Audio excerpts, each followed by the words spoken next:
Wassalamu ala Rasulillah wa ala alihi wa ashabihi wa mawalah wa la hawla wa la quwwata illa billah. Rabbi shrah li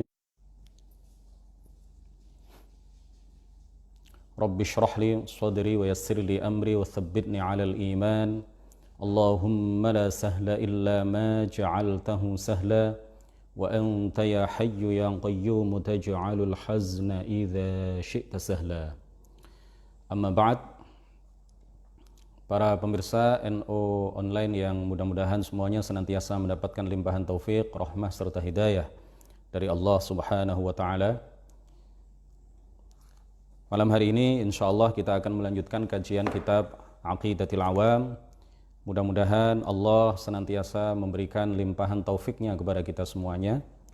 Mudah-mudahan Allah senantiasa menguatkan himmah kita fi thalabil ilm, semangat kita dalam belajar ilmu agama, sehingga kita menjadi orang-orang yang ulul ilmi, menjadi ulama yang insyaallah amilun bi ulumihim, para ulama yang mengamalkan ilmunya.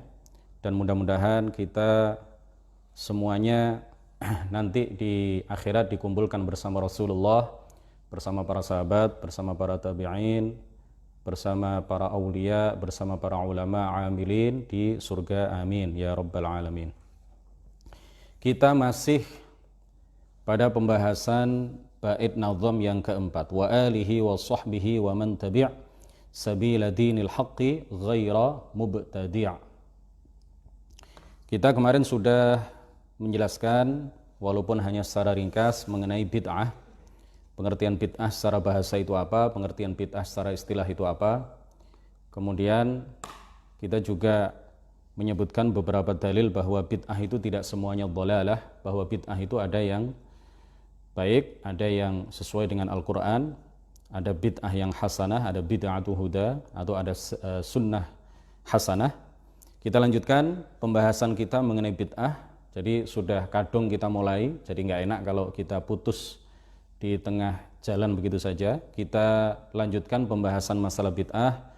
Mudah-mudahan pada pertemuan kita pada malam hari ini, pembahasan masalah bid'ah ini bisa tuntas dan kita memiliki gambaran yang utuh bahwa bid'ah itu memang betul-betul ada yang hasanah. Bahwa tidak setiap yang tidak dilakukan oleh Rasulullah atau para sahabatnya itu tidak semuanya dhalalah, tetapi ada beberapa hal yang meskipun tidak pernah dilakukan oleh Rasulullah, meskipun tidak pernah dilakukan pada masa Rasulullah, meskipun tidak pernah dilakukan oleh sahabat, meskipun tidak pernah dilakukan pada masa sahabat, tetapi ada beberapa di antara hal itu yang jika sesuai dengan Al-Quran dan hadis, maka itu dinilai oleh para ulama sebagai bid'ah-bid'ah yang hasanah, sebagai bid'ah-bid'ah yang baik. Pada akhir pertemuan kita 2 hari yang lalu, 2 malam yang lalu, kita telah menjelaskan bahwa ada salah seorang sahabat, ya, ketika Rasulullah Shallallahu Alaihi Wasallam i'tidal, kemudian dia membaca doa i'tidal yang tidak lazim. Dia membaca doa i'tidal yang tidak pernah diajarkan oleh Rasulullah Shallallahu Alaihi Wasallam. Dia membaca doa i'tidal yang berbunyi Rabbana walakal hamdu hamdan katsiran thayyiban mubarakan fih. Para sahabat mendengar Rasulullah, beliau menjadi imam ketika itu juga mendengar karena dia membaca agak keras, agak mengeraskan suara. Lalu ketika Rasulullah Shallallahu Alaihi Wasallam salam, ya, setelah sholat, beliau kemudian bertanya, siapa tadi yang membaca doa i'tidal yang tidak pernah aku ajarkan kepada kalian itu? Lalu orang yang membaca kemudian mengatakan, ana ya Rasulullah. Lalu kemudian Rasulullah memuji apa yang dia lakukan. Rasulullah kemudian mengatakan, ra'aitu bid'atan wa thalathina malakan yabtadirunaha ayyuhum yaktubuha awal. Saya tadi melihat lebih dari 30 malaikat berlomba-lomba untuk menjadi yang pertama mencatat amal kebaikan yang telah engkau lakukan. Rasulullah tidak menegur orang tersebut, Rasulullah sama sekali tidak melarang orang itu untuk membaca doa i'tidal, meskipun doa i'tidal yang dibaca redaksinya itu tidak pernah diajarkan oleh baginda Rasulullah Shallallahu Alaihi Wasallam. Kemudian Al-Hafidh Ibnu Hajar Al-Asqalani di dalam kitab Fathul Bari, halaman 2, juz 2 halaman 287 mengomentari kejadian ini dengan mengatakan wastudilla bihi ala jawazi ihdathi dzikrin fis salati ghairi ma'thurin idza kana ghaira mukhalifin li al-ma'thur. Hadis ini adalah dalil yang menunjukkan bolehnya menyusun zikir-zikir tertentu di dalam salat yang tidak ma'thur, ya, meskipun tidak pernah diajarkan oleh Rasulullah, tidak warid dari Rasulullah, selama tidak menyalahi yang ma'thur. Jadi nggak apa-apa, boleh. Karena memang zikir, membaca zikir di dalam salat itu para ulama mengatakan meskipun yang dibaca adalah zikir-zikir yang tidak ma'thur dari Rasulullah, tidak warid dari Rasulullah, asalkan tidak bertentangan dengan yang warid, asalkan tidak bertentangan dengan yang ma'thur, maka zikir-zikir tersebut boleh dibaca di dalam salat. Kemudian Imam An-Nawawi mengatakan di dalam kitab Raudhatut Thalibin, ya, tentang doa kunut. Begini bunyi yang beliau sampaikan begini. Hadza huwal marwiyyu 'anin nabiyyi sallallahu alaihi wasallam wa zadal ulama'u fihi wa la ya'izzu man 'adait qabla tabarakta wa ta'alait wa ba'dahu falakal hamdu ala ma qadait astaghfiruka wa atubu ilaik. Qultu qala ashabuna la ba'sa bihadhihi az-ziyadah wa qala Abu Hamidin wal bandaniju wal bandanijiyu, ya, wa akharun mustahabbah. Jadi Al-Imam An-Nawawi Muhyiddin Ibnu Syaraf An-Nawawi di dalam kitab Syarah Sahih Muslim, beliau mengatakan inilah lafadz kunut yang diriwayatkan dari Nabi, ya, Allahumma hdini fi man hadai dan seterusnya itu. Kemudian para ulama menambahkan lafadz, menambahkan redaksi wala ya'izzu man 'adait. Jadi redaksi wala ya'izzu man 'adait itu tidak warid dari Rasulullah, tidak ma'thur dari Rasulullah. Rasulullah tidak pernah membaca itu. Kemudian mereka juga menambahkan, para ulama juga menambahkan falakal hamdu ala ma qadait astaghfiruka wa atubu ilaik. Ini redaksi-redaksi ini tidak pernah dibaca oleh Rasulullah ketika Rasulullah membaca doa kunut. Ini adalah tambahan dari beberapa orang ulama yang kemudian diikuti oleh umat Islam dari masa ke masa sampai pada zaman sekarang ini. Kita kaum Nahdliyin, orang-orang yang mengikuti kiai-kiai NU ini juga membaca redaksi-redaksi yang diajarkan oleh para ulama, yang disusun oleh para ulama di dalam doa kunut ini sebagai tambahan dari redaksi doa kunut yang warid dari Rasulullah Shallallahu Alaihi Wasallam. Kemudian Al-Imam An-Nawawi mengatakan, qultu, aku mengatakan, qala ashabuna, ya, ashab Asy-Syafi'i mengatakan, la ba'sa bihadhihi ziyadah, tidak mengapa, tidak haram, tidak merupakan bid'ah yang dhalalah, tambahan redaksi-redaksi tersebut. Kemudian beliau juga mengatakan wa qala Abu Hamidin wal bandanijiyyu wa akharun, apa kata mereka? Mustahabbatun. Bahkan beberapa orang ulama diantaranya adalah Abu Hamid dan al-bandanijiyyu, ya, susah sekali namanya, al-bandanijiyyu, dan beberapa ashab yang lain, ashabus Syafi'i yang lain, bahkan mereka mengatakan apa? Mustahabbah, boleh, bahkan disunnahkan. Ya, karena memang redaksi, tambahan-tambahan redaksi yang disusun oleh para ulama itu tidak bertentangan dengan yang ma'thur, tidak bertentangan dengan yang warid yang pernah dibaca dan diajarkan oleh baginda Rasulullah Shallallahu Alaihi Wasallam. Nah, selanjutnya kita akan menjelaskan tentang beberapa contoh bid'ah yang hasanah dan bid'ah yang sayyi'ah.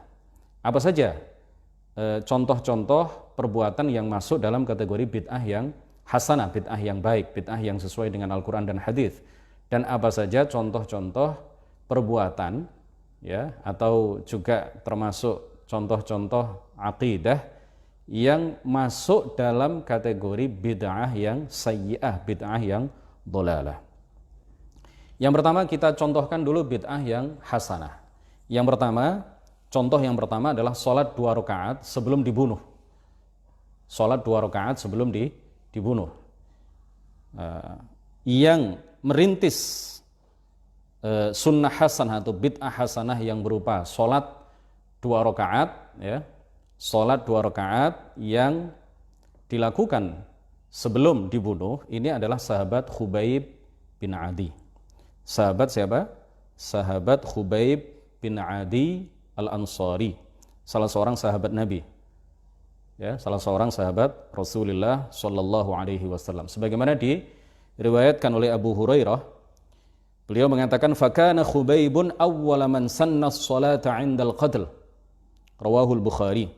Dan adalah sahabat Khubaib bin Adi Al-Ansari adalah orang yang pertama kali merintis sholat, ya, sunnah 2 rakaat ketika akan dibunuh, ketika akan dibunuh oleh orang-orang kafir. Ya, ini diriwayatkan oleh Imam Al-Bukhari dan juga diriwayatkan oleh Imam Ibnu Abi Syaibah di dalam kitab Al-Musannaf. Coba perhatikan apa yang dikatakan oleh Abu Hurairah tadi. Fakana Khubaibun awwala man sanna as-salata 'indal qatl. Jadi Abu Hurairah memilih redaksi apa? Sanna. Itu artinya apa? Artinya bahwa Khubaiblah orang yang pertama kali merintis, memulai perbuatan baik yang berupa sholat 2 rakaat sebelum dibunuh oleh musuh. Jadi sebelumnya memang nggak ada itu. Sebelumnya memang tidak ada satupun sahabat atau satupun umat Islam yang melakukan sholat 2 rakaat sebelum dibunuh oleh musuh, nggak ada. Jadi orang yang pertama kali melakukan itu adalah sahabat Khubaib bin Adi. Kemudian contoh lain adalah penambahan azan pertama sebelum pelaksanaan sholat Jumat. Siapa yang pertama kali melakukan itu? Sayyiduna Utsman ibnu Affan, Al-Khalifah Ar-Rashid Ats-Tsalits. Ya, salah satu ulama, Al-Khulafa Ar-Rasyidun yang ketiga. Sebagaimana diriwayatkan oleh Imam Al-Bukhari di dalam kitab Al-Jumu'ah, ya. Diriwayatkan oleh Imam Al-Bukhari di dalam kitab Sahih Al-Bukhari, kitab Al-Jumu'ah. Jadi kalau di Sahih Al-Bukhari itu kan kitab Sahih Al-Bukhari itu tersusun dari beberapa kitab. Nah, jadi kalau istilah kita itu bab, ya. Jadi kalau istilah kitab kita, ya, kitab yang biasa kita pelajari itu biasanya adalah satu kitab terdiri dari beberapa bab, kemudian satu bab terdiri dari beberapa pasal. Itu berbeda dengan kitab Sahih Al-Bukhari. Kitab Sahih Al-Bukhari itu terdiri dari beberapa kitab dalam istilah kitab bab. Nah, masing-masing kitab itu terdiri dari beberapa bab. Nah, Imam Al-Bukhari meriwayatkan penambahan azan yang pertama, ya, azan yang pertama yang dilakukan oleh Sayyidina Utsman itu di dalam Kitabul Jumu'ah. Jadi nggak ada, ya, azan dilakukan 2 kali sebelum pelaksanaan sholat Jumat pada masa Rasulullah. Pada masa Abu Bakar juga tidak ada, pada masa Umar juga hanya 1 kali. Siapa yang pertama kali menambahkan 1 kali lagi azan sehingga menjadi 2 kali azan sebelum pelaksanaan sholat Jumat? Orang yang pertama kali melakukan itu adalah Sayyiduna Utsman Ibnu Affan radhiyallahu anhu. Kemudian contoh yang ketiga dari al-bid'ah al-hasanah, bid'ah yang hasanah atau disebut juga bid'atu huda atau disebut juga oleh para ulama sebagai sunnah hasanah adalah pemberian titik-titik tanqif, ya. Tanqid, maksud saya tanqid al-masahif, pemberian titik dalam huruf-huruf yang ada di dalam Al-Qur'an. Pada masa Rasulullah, semua huruf yang ada di dalam Al-Quran itu sama sekali nggak ada titiknya. Jadi tidak ada bedanya antara ba dengan ta dengan tha. Tidak ada bedanya antara jim dengan ha dengan kha. Tidak ada bedanya antara sin dengan shin. Tidak ada bedanya antara shad dengan dad. Tidak ada bedanya antara ta dengan dha. Sama sekali nggak ada titik. Sama sekali. Tidak ada titik sama sekali di dalam huruf-huruf yang ada di dalam Al-Quran, di dalam mushaf pada masa Rasulullah, pada masa Abu Bakar, pada masa Sayyidina Umar, ya, pada masa Sayyidina Utsman, pada masa Sayyidina Ali. Pada masa-masa itu, pada masa Rasulullah dan masa Al-Khulafa Ar-Rasyidun, mushaf itu sama sekali tidak ada titiknya di dalam huruf-hurufnya, sama sekali. Dan juga nggak ada harokatnya. Dan juga nggak ada, ini adalah juz satu, penulisan juz. Nggak ada juga penulisan rubu', ya, rubu'ul juz atau nisful juz. Kemudian juga tidak ada i'rabnya, ya, tidak ada harokatnya, tidak ada dhammahnya, tidak ada fathahnya. Gundul, ya, kalau sekarang kita mengenal kitab kuning, gundul, itu masih ada harokatnya, masih ada titiknya. Jadi kalau mushaf pada masa Rasulullah, mushaf pada masa Al-Quran pada masa Rasulullah, kemudian mushaf pada masa Abu Bakar, mushaf pada masa para Al-Khulafa Ar-Rasyidun, sampai pada masa Sayyidina Ali, itu tidak hanya gundul seperti kitab gundul, ya, seperti kitab kuning, tapi betul-betul gundul sehingga nggak ada harokatnya dan tidak ada titiknya sama sekali. Coba bagaimana orang ketika itu bisa membaca, ya? Orang ketika itu bisa membaca karena memang mereka berbicara bahasa Arab itu bisaliqah. Jadi bahasa Arab itu bukan bahasa yang dipelajari, tetapi bahasa yang memang adalah betul-betul bahasa ibu mereka, ya, al-lughatul ya, ketika itu, dan mereka berbicara bahasa Arab itu bisaliqah, dan mereka talaqi Al-Quran dari gurunya talaqi kepada gurunya, sehingga kemudian banyak di antara mereka yang setengah hafal, ya, meskipun di antara mereka ada yang tidak hafal Al-Quran, tetapi mereka setengah hafal. Jadi meskipun nggak ada titiknya, meskipun nggak ada harokatnya, mereka bisa membaca itu dengan baik. Nah, siapa orang yang pertama kali memberikan titik-titik dalam Al-Quran? Abu Bakar ibn Abi Dawud, ya, putra dari Shahibus Sunan, putra dari Imam Abu Dawud, memiliki karangan yang berjudul Al-Masahif. Di dalam kitab ini beliau mengatakan bahwa awwalu man naqatal masahif, siapa? Yahya ibnu Ya'mur atau Yahya ibnu Ya'mar, yaitu salah satu ulama di kalangan tabi'in, ya. Beliau adalah salah satu ulama di kalangan tabi'in. Jadi pada masa sahabat belum ada penitikan di dalam huruf-huruf Al-Quran, belum ada pemberian titik di dalam huruf-huruf Al-Quran. Gundul-dul, ya, lebih gundul daripada kitab gundul yang kita kenal saat ini.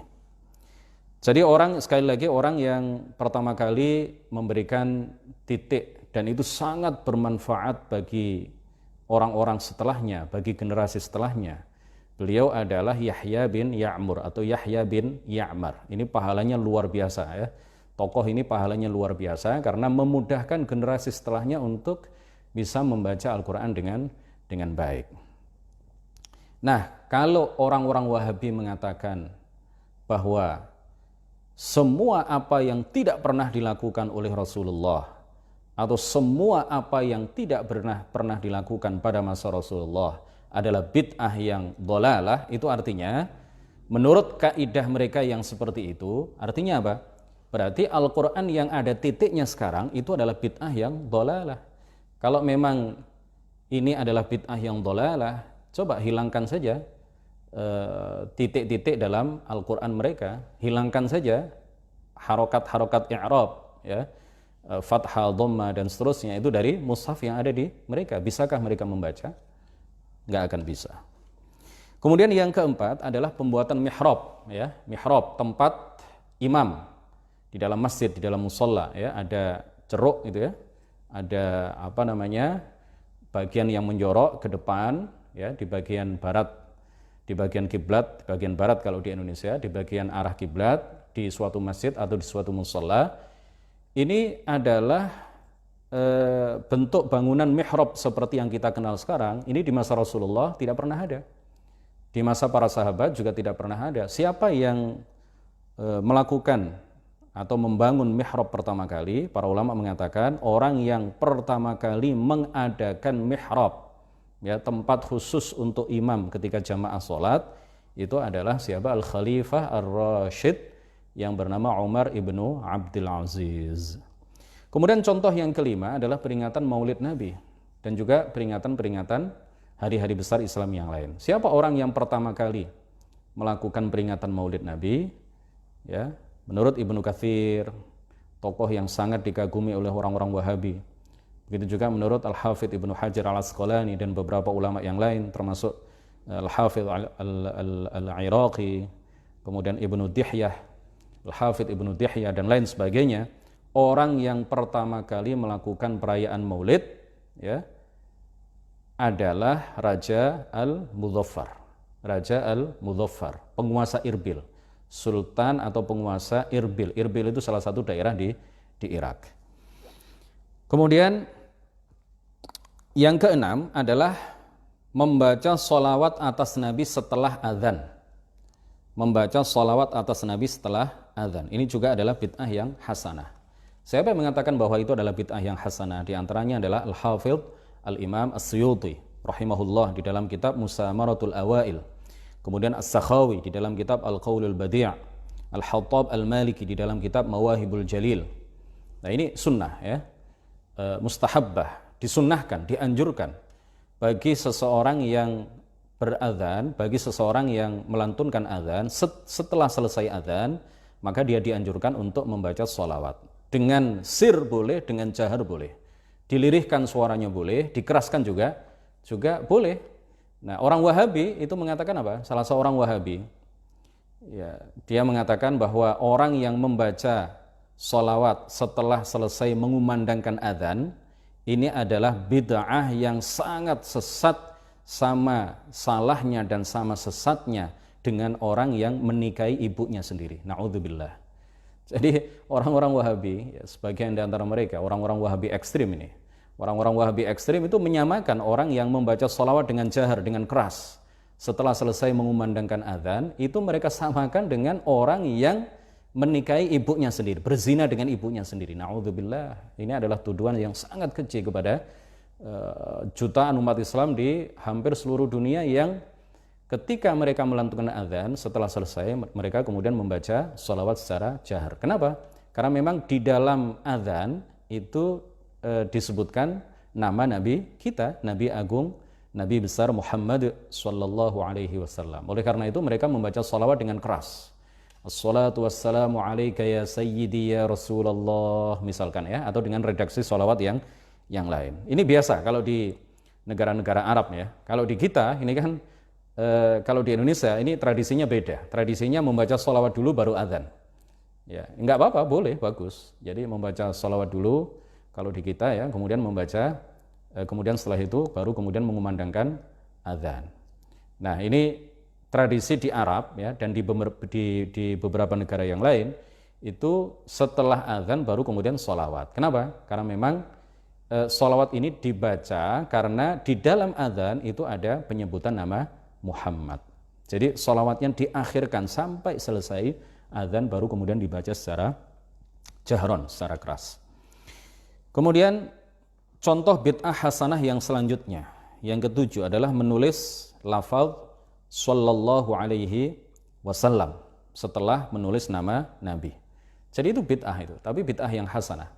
Karena Rasulullah ketika berkirim surat ke beberapa orang untuk diajak masuk Islam, ke Raja Rom, ke Raja Persia dan lain sebagainya, Rasulullah sallallahu alaihi wasallam itu hanya menulis min Muhammadin Rasulillahi ila fulan. Beliau tidak menulis sallallahu alaihi wasallam.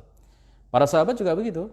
Jadi para sahabat ketika mereka menulis nama Muhammad, itu mereka tidak menulis atau mengiringinya dengan lafaz sholawat. Nah, Allahu alam, siapa yang pertama kali melakukan itu, Allahu alam, tidak ada penjelasan, atau paling tidak saya belum menemukan penjelasan siapa orang yang pertama kali merintis tulisan sallallahu alaihi wasallam setelah tulisan Muhammad, setelah penyebutan tulisan Muhammad Rasulullah di dalam kitab, di dalam berbagai tulisan. Tapi itu jelas adalah bid'ah karena Rasulullah tidak pernah melakukan, di masa Rasulullah juga tidak pernah dilakukan. Itu adalah bid'ah, tetapi bid'ah yang hasanah. Ingin saya ingatkan kepada kita semuanya bahwa penulisan sholawat baik secara lisan maupun secara tulisan, ya, kalau kita ingin mendapatkan pahala, kalau kita ingin mendapatkan barokah dari sholawat, maka sholawat itu kita tulis dengan lengkap dan kita ucapkan dengan lengkap, jangan disingkat. Jadi jangan disingkat SAW, jangan disingkat shol'am, jangan disingkat shod misalkan. Karena hukumnya adalah makruh, ya, tidak sampai haram tetapi makruh. Makruh artinya apa? Tidak dapat pahala. Jadi ketika kita membaca sholawat atau ketika nama Muhammad, nama Rasulullah disebut, kemudian kita secara lisan mengatakan SAW, itu dapat pahala tidak? Tidak dapat pahala. Sama dengan kalau ada orang yang menulis Muhammad Rasulullah dalam tulisan, ya, kemudian dia menulis SAW atau Solam atau Sod, itu sama sekali tidak dapat pahala, sama sekali tidak mendapatkan barokah membaca atau menulis sholawat. Jadi sholawat itu dibaca ataupun ditulis maka akan mendatangkan keberkahan kepada kita. Dibaca ataupun ditulis maka akan mendatangkan pahala bagi kita, ya. Menulis sholawat itu sama dengan pahala membaca sholawat. Jadi mulai saat ini kita tinggalkan menyingkat sholawat menjadi SAW, ya sama itu dengan tidak menulis sholawat sama sekali.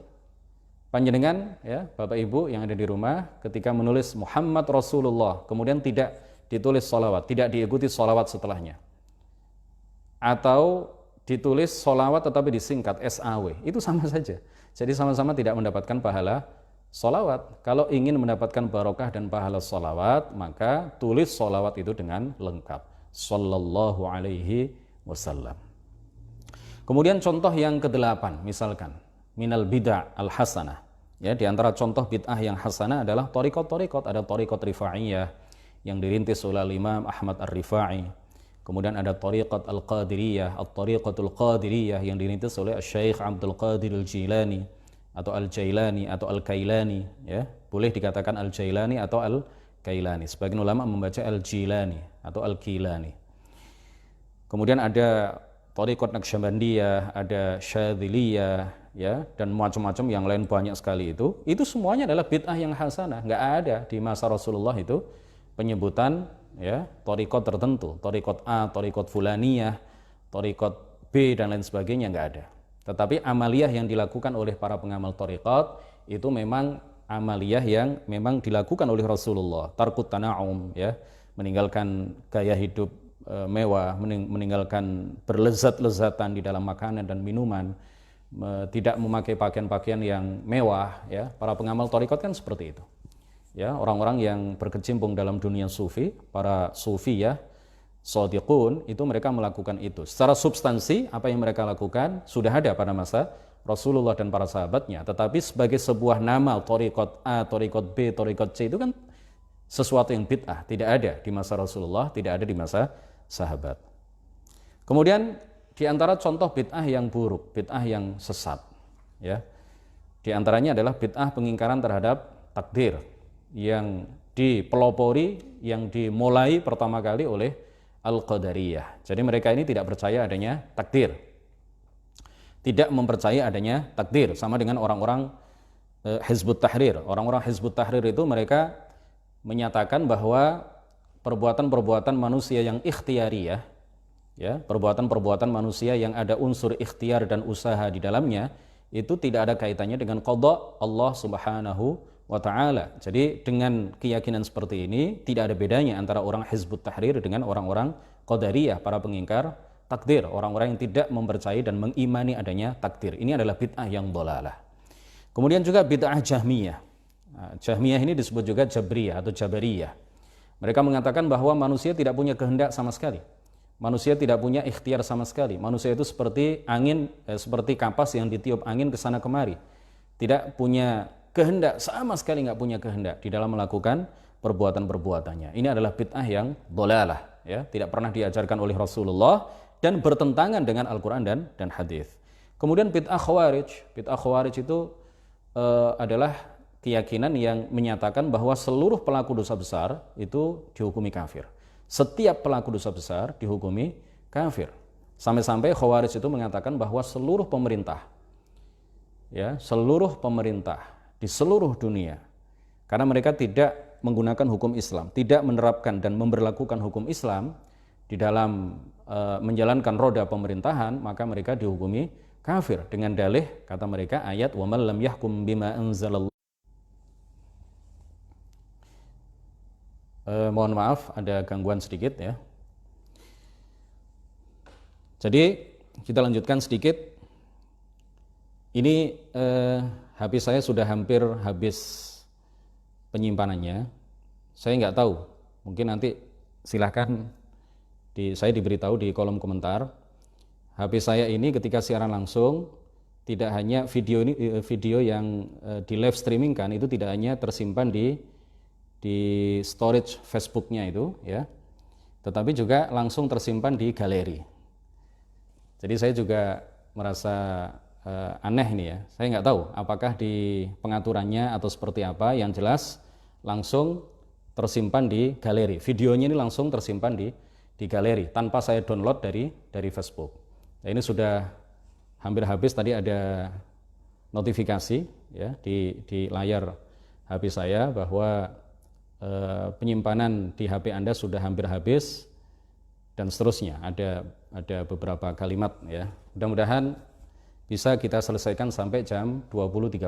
Kalau di tengah jalan belum sampai jam 20.30 sudah ada gangguan ya, ada gangguan sehingga terpotong videonya, mungkin faktornya adalah karena penyimpanan di HP saya, memori internal memori internalnya itu, penyimpanan internalnya itu sudah habis, storage di internalnya itu sudah habis. Kita lanjutkan sedikit.